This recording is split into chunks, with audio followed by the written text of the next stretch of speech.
Okay, we're going to continue. That buzz and that desire to continue talking is what we're looking for in our school, amongst the children, amongst the staff, amongst the parents, and that's what's exciting about what we're creating. And now I'm going to talk a little bit more formally about the vision of our school. Eden Primary is without a doubt a vision-led school. We have a clearly defined vision and a set of values at the core of our work. We're thoughtful and intentional about everything that we do. The vision and the values actually imbue everything, providing clarity and direction as we make each and every decision. As you know, Eden Primary is the first cross-communal Jewish primary school. Our admissions policy has very broad criteria that warmly welcome Jewish families from a religious spectrum who practice their Judaism in a multiplicity of ways, as well as local families from other backgrounds and faiths. It's unique and exciting in this respect. And it's indeed a school that values the wealth of learning opportunities that diversity offers, and sees difference as an opportunity for learning, for understanding, for valuing and respecting others. It's a school where Jewish children, and in fact all children, can develop a very strong sense of their own identity, tradition and culture, and of their roles and responsibilities in the context of the wider world. The children learn about the religious and cultural backgrounds of their friends and communities. It's a school that really seeks to minimize boundaries and divisions, developing links and community cohesion, both within the Jewish community and across the wider community, recognizing the opportunities of mutually respectful coexistence. And we'd like to hope that this is not just a vision for our school, but a model for the wider community. It's a school where children will enjoy an excellent education, with meaningful and authentic learning experiences, in which the different parts of their lives are integrated in an inspiring curriculum that also allows them to gain the basic skills necessary for the 21st century. It's a school that has an image of a child as capable and competent. We listen to their thinking, we encourage them to express their views and opinions, and we value their creativity and their critical thinking. And it is also very emotionally responsive to their needs, and also to the needs of their families and to the needs of their teachers. Our commitment to Jewish education is to ensure that all children and their families feel valued, included and educated, regardless of how they choose to be involved in Jewish life. Our aim is to educate children about Judaism so they can participate fully in Jewish life and learning, and leave Eden Primary with the desire and the skills to continue learning and to be knowledgeable, responsible and communally active individuals. Eden Primary is a school that is not only inclusive in terms of the backgrounds of the children, but in terms of their needs and their learning styles. Elika McCauley, who's our inclusion leader and our deputy head, is going to talk more about that when I'm finished, so I'm not going to say so much more about that. And as you've heard, it's a school that promotes the incredible potential of outdoor education, learning about nature, the environment in a cross-curricular way, valuing adventure and exploration, which can contribute to educating self-confident, responsible and collaborative human beings by tapping into their inherent curiosity and their caring for the world around them. Our approach to education sees positive relationships between children, staff and parents as having a significant impact on children's learning. Interactions with others and also with the physical environment provide a context in which children's natural curiosity and desire to achieve is nurtured.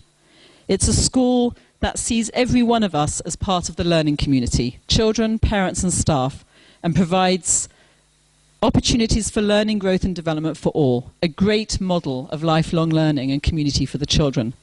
And finally, before I move on to a little bit more about how we make it happen, children at Eden will love coming to school. They do love coming to school, and they are also loved and happy and having a huge amount of fun. So, how do we make sure that this is an excellent school imbued with the vision and values? And what does it actually look like in the classroom? There are key areas, 3 key areas to talk about. One is strong school leadership, and by that I don't just mean me, I mean the whole staff. Our approach to teaching and learning, and the importance of building community, and in particular the relationship with parents. Strong school leadership is critical, and by this I mean from the whole staff. We practice a collaborative style of leadership and teaching, Everyone on the team contributes to the children's learning and will learn and will as the team grows, from the head teacher to the classroom assistant to the cook to the security guard and the business manager. As a head teacher, I draw on every person's skills and talents in educating the children. Every adult in their different roles in the school community supports learning and teaches. I imagine and have in fact designed a kitchen which is open to the children, where the chef will be one of our key educators. Our staff provide a model of a collaborative learning community for the children. We make clear to our potential staff that we have a very strong commitment to professional development, to reflective supervision, to performance management, to observing for quality teaching. Weekly opportunities to meet, to talk, to reflect, to review and evaluate what we're doing. We have a team that is already looking well beyond the first term and planning ahead strategically. Let me say a little bit more about our approach to teaching and learning, which is obviously central to the school. Clear statements about teaching and learning that everyone buys into are essential. Our approach to learning in both Jewish and general studies throughout the school will stress strong skill development and knowledge acquisition, combined with an emphasis on discussion, exploration, problem solving, and a real openness to how children think. We provide a structured learning environment with clear goals, with expectations, with timetables, and at the same time children have the freedom to explore and learn from play and inquiry. Our children gain a great deal of knowledge, and at the same time they're given the skills to be lifelong independent learners. What I've seen happening in the school already is a real passion for getting to know each child, for forming a strong connection with the children and their family, a huge amount of warmth and individual attention. Clear and high expectations and good routines also characterize our relationships with children. Our curriculum features an interdisciplinary, integrated approach across the curriculum, across Jewish and general studies, as well as discrete, discipline-based work. We've developed a series of big picture themes for each year. Cycles in reception, going through my family, my local community, my world, the interdependent world, to leadership in year 6. We build on these ideas, conceptual understanding, by making connections between subjects and building on them year by year. This year, the theme in reception for the whole year is cycles. We've been looking at the repeating patterns of the months of the year in both the Jewish calendar and the regular calendar, in the days of the week leading up to Shabbat. Each month, the children on Rosh Chodesh, the start of the new Jewish month, paint portraits of themselves using different artistic media. Started with charcoal, moving on to chalks, moving on to paint, etc. These will be displayed each month with a photo, with children's reflections and the Hebrew month, and provide a record of their journey through the year, a record of their growth, and also a record of the development of their artistic skills. We're looking at life cycles and events and growth, both human in the natural world. Great opportunities also to learn about other traditions and cultures. Our students, in fact, learn in ways that are authentic to the disciplines that they study, learning through exploration, play, meaningful, authentic projects, and still developing knowledge and skills. Choosing themes that have relevance to the children's experiences, real-life opportunities for learning. Of course, this year, the theme or the focus of this meaningful study is building our school and building our community. We make regular visits to the construction site. We build in the classroom, we build in the gardens.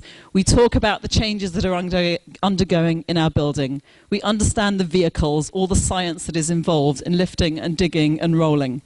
We look at where the children can contribute to the new building, the growth of the building, the impact of the seasons on the project.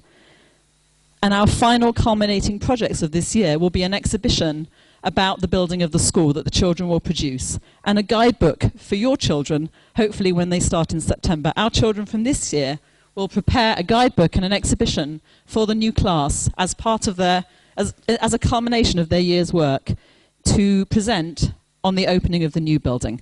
They're going to be they'll prepare a tour guide for the new building for the new students coming in, as well as welcoming rituals for the new class and for moving on to a new school. Our children are not only students, they are builders and artists, historians, authors, researchers, song and prayer leaders, linguists and scientists. Teaching and learning in every area has children's ideas and thinking and conversations as a focus. Their ideas, their conversation, their questions and their creativity. We hope the children will express themselves confidently, and at the same time, we hope that they will learn the lifelong gift of listening. One of the things that I've loved most in the last few weeks, as we began to read from the beginning of the Sefer Torah, at the beginning of the new cycle, was studying the story of creation with the children, looking at different versions of the creation story, and also at some of the language in the original text from Bereshit with the children. Listening to their questions. How did God make animals? What did he make them out of? Where are the dinosaurs in this story? All sorts of wonderful and amazing questions and creative ideas about how actually the world was created was really quite an amazing thing to be part of. And also to encourage in children, to really encourage them to ask those questions and to think about their ideas and to interpret the words in the text. This morning at early drop-off, I read another version of the creation story, which was actually about Adam and Eve in the Garden of Eden, to a group of children that I was working with. There are questions about that. Where did Eve come from? How did God create man and woman? Why a Garden of Eden? And then obviously making the amazing connections between the name of the Garden in Eden and our school, and beginning to think about that, which will of course be part of our work in the class this year. Approximately 15% of time in school will be devoted to Jewish education, almost one full day of learning each week. This is averaged out over the year, recognizing that at certain times in the year, Jewish subjects are more relevant. Of this time, at least 2 hours will be devoted to Hebrew. The remaining time may sometimes be integrated into the thematic study and may also be taught as discrete Jewish education sessions.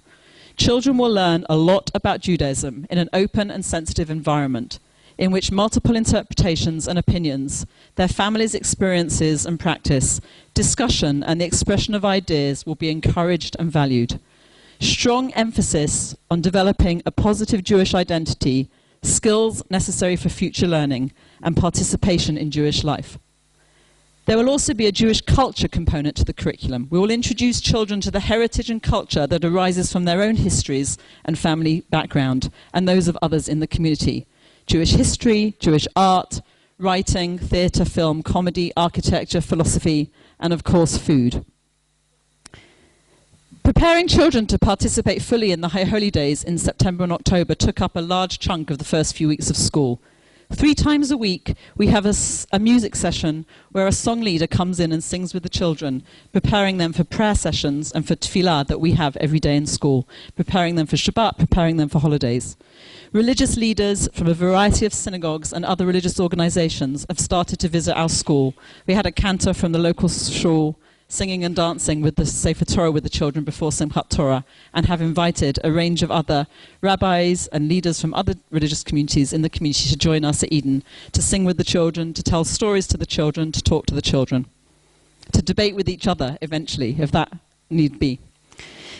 In reception, we're teaching a discrete synthetic phonics program. We have a balanced approach to teaching reading, using the best reading schemes we could find and good children's literature. The children read individually, they read in small groups, and we have a very strong home school reading program. The children have many opportunities for writing.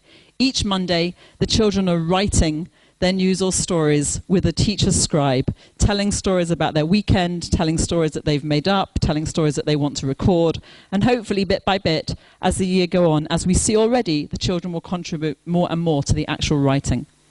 In maths, our children will develop a quick recall of number facts, knowledge of a very broad range of mathematical subjects, and a deep understanding of mathematical concepts. And they will also learn how to solve problems, how to explain their solutions, how to select an appropriate strategy that works for them, and listen to and learn from the solutions of others. The school has a natural language, partial immersion Hebrew program, in which children learn a second language early on in the same way pretty much that they learn their first, as well as discrete teaching sessions starting in reception, where we have 20 minutes of Hebrew every day at the moment. Teaching staff will speak Hebrew for chunks of the day, 2 to 3 hours of the day, to immerse children in a modern foreign language, drawing on the best of a range of different resources and programs. And as I'm saying that, I'm realizing that it won't be the class teacher that necessarily speaks Hebrew for 2 to 3 hours of the day. There will be another teacher in the classroom that will always do that. We've already set up a Hebrew group for parents who want to learn alongside their children.